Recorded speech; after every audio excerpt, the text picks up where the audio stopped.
my god, my phone just fell in the pool. Wow, technology! Look at it go. And it's completely fine. Depuis le début de 2026, il y a une tendance que je vois partout. Des gens qui filment leurs vinyles, leurs journaux intimes, leurs livres ou leurs appareils photo jetables en expliquant qu'ils ont décidé d'arrêter d'être sur leur téléphone. On peut déjà commencer à voir l'ironie. Going analog, c'est ça, revenir à une vie moins connectée, moins numérique et surtout moins algorithmique. Sur le papier, l'idée est séduisante. On est toutes et tous épuisés de scroller sans fin et on consomme sans vraiment regarder. Cette fatigue-là, elle est bien réelle.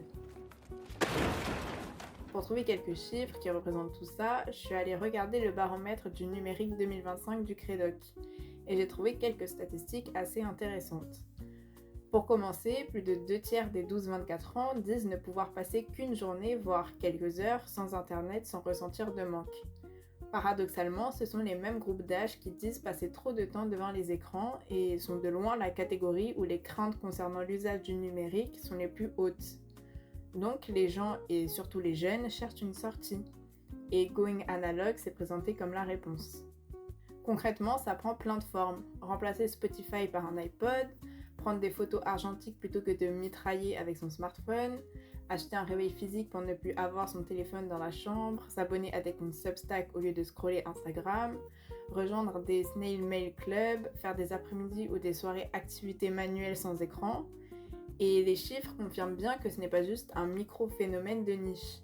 Michaels, une chaîne américaine équivalente à Cultura en France, a vu les recherches pour Analog Hobbies augmenter de 136% en 6 mois. Leurs ventes de kits créatifs ont bondi de 86% en 2025. Les gens achètent donc bien, les gens s'engagent, la tendance est bien là. Mais voilà où ça devient intéressant. Il y a une tension au cœur de cette tendance que personne ne veut vraiment regarder en face. Un peu comme je l'avais décrit dans ma précédente vidéo sur la montée en puissance des hobbies, les gens qui prônent une vie analogue le font en ligne. Ils font des TikTok sur leur collection de vinyles ou ils postent des photos de leurs journaux sur Instagram. Et ce qui illustre le mieux cette contradiction, c'est les TikTok de choses que j'ai faites à la place du doom scrolling. Et en réalité, c'est juste des vidéos YouTube de plus de 20 minutes. Et je dis absolument pas ça pour me moquer, parce que ce paradoxe, il est presque inévitable. Beaucoup de ces personnes ont besoin de visibilité, que ce soit pour promouvoir leur art, pour gagner leur vie, montrer leurs compétences, et j'en passe. La seule façon de faire du bouche à oreille à grande échelle aujourd'hui, c'est Internet. Donc pointer du doigt les gens en disant « t'es un hypocrite », ce serait trop simple et surtout ça passerait à côté du vrai problème. Le vrai problème, c'est que la tendance Going Analog est en train de se faire avaler par la machine qu'elle prétend fuir. Parce que le capitalisme est très fort pour transformer n'importe quelle rébellion en produit. Tu veux fuir la surconsommation numérique? Parfait, voilà des retraites offline à 500€ le week-end. Voilà un iPod rétro édition limitée. Voilà un kit de broderie esthétique pour ta prochaine story. Voilà un livre de développement personnel sur la slow life vendu en édition collector. Et comme le résume très bien un article de Dazed, il y a ce sous-entendu que pour réussir à devenir analogue, il faut avant tout acheter plein de nouvelles choses. Pour fuir la société de consommation, il faut consommer. C'est le piège. Tout ça soulève une question plus fondamentale. Est-ce que Going Analog est vraiment une philosophie de vie ou est-ce que c'est juste une nouvelle esthétique? Est-ce qu'on fuit vraiment quelque chose ou est-ce qu'on se donne bonne conscience en achetant un appareil photo argentique qu'on sortira 3 fois par an? Et surtout, est-ce que c'est vraiment accessible à tout le monde? Parce que se déconnecter, c'est un privilège. Pas de travail qui dépend d'Internet, pouvoir se permettre d'être injoignable, avoir les moyens de s'offrir ces fameuses retraites offline, tout ça demande du temps, de l'argent et une certaine position sociale. Pour beaucoup de gens, le téléphone n'est pas une addiction dont ils peuvent se sevrer à volonté. C'est leur outil de travail, leur lien social et familial, leur accès à l'information, parfois leur seule fenêtre sur le monde. Alors la vraie question n'est pas est-ce que les gens sont vraiment offline, la vraie question c'est pourquoi certains peuvent l'être et d'autres non. Et est-ce que c'est vraiment là qu'on devrait mettre notre énergie? Voilà ce que je pense vraiment. Le problème n'est pas d'être sur son téléphone, le problème c'est ce qu'on y fait, et surtout comment on y pense. On a souvent tendance à voir les choses en noir et blanc.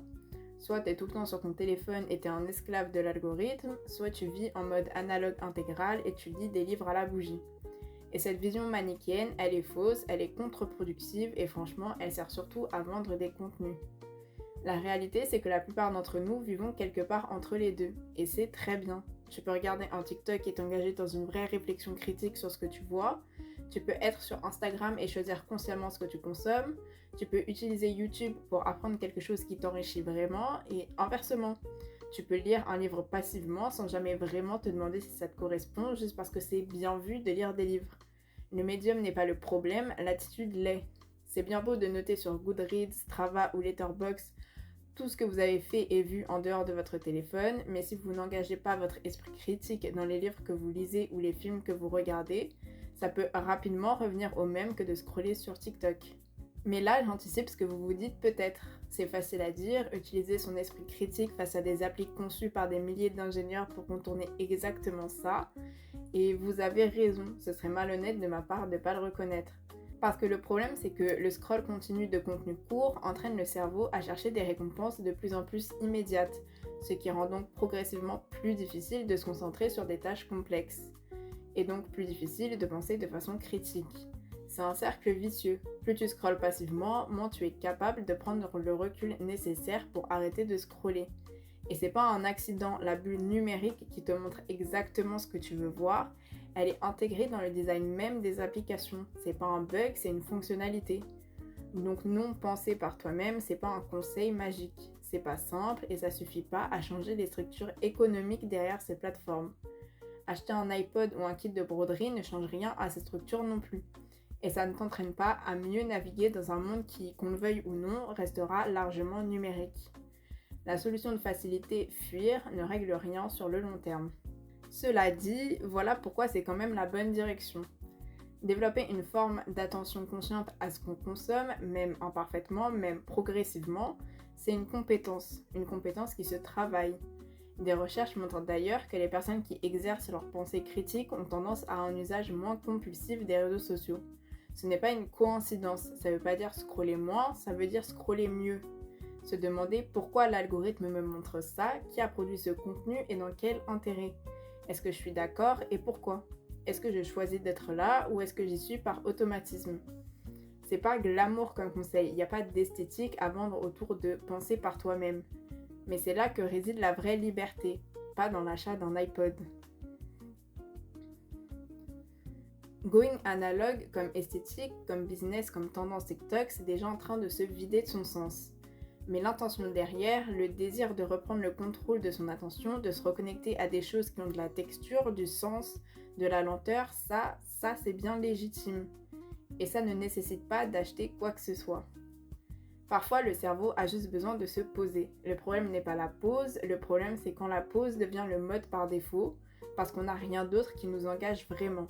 Alors garde ton téléphone si tu veux, et au lieu de te demander comment je me déconnecte, demande-toi qu'est-ce qui m'engage vraiment. Qu'est-ce que je consomme qui m'enrichit, qui me questionne, qui me fait penser? Et est-ce que je consomme par automatisme, par ennui ou par habitude? La ligne n'est pas entre analogique et numérique, elle est entre conscient et inconscient.